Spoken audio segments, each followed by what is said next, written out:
Welcome back to Vancouver. Last night we saw exactly why women's figure skating is the Winter Games' most popular event. Raw emotion, record scores, and a historic jump.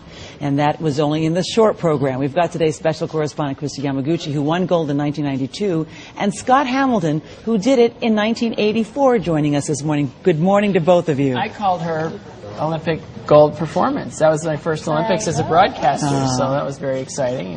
And you called the event last night, and you were also in the Coliseum. In fact, you were blogging last night. Describe the feeling in the Coliseum last night. I mean, it was electric.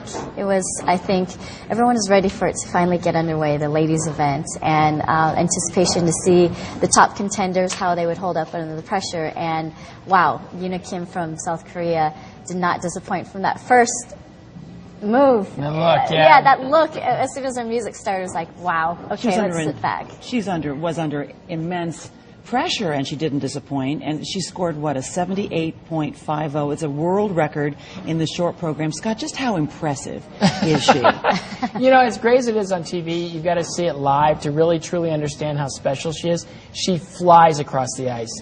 There is absolutely no hesitation when she goes into these jumps, and they cover so much ice. You know, when you look at her compared to like a Mao Asada, Mao's brilliant, but much slower, much smaller, and doesn't have that same kind of up into the third level impact that Yoona has. And Yoona, everything she does in skating, everything is perfect. And it's kind of, how did this happen? I mean, there's no tradition of women's figure skating in Korea. They've had really good skaters in the past, but nothing like this. And so she doesn't need a triple axel, as Mao Asada has. Well, ironically, her combination, the triple toe combination, actually garners more points than Mao's triple axel double toe combination. So, you know, interesting analogy there, but she does have, like Scott says, other qualities that are beyond the other skaters. The speed, the power, and, you know, just the overall presence, I think, on the ice is so commanding. Which is not to say that Mao Asada is a shirker. I mean, my goodness, what a beautiful skater. She's from Japan,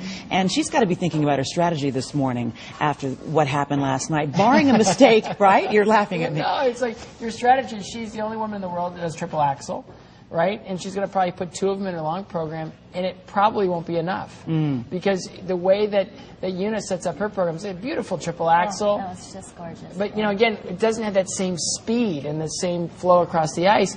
It's amazing skating, but when you put them side by side and you compare them, you know, Mao's got to be thinking, there's nothing I can do. I just gave her everything I had in the short program. She skated right after me, directly after me. She heard my scores. She knew they were great. And she threw it down and beat me by 4.5 points. Not fair. No, that's not right. And they're both so good, and they've had such a long rivalry. But when it's back to back like that, it's really obvious, especially when you're in the building. We've got to get to the Americans because we've got two Americans.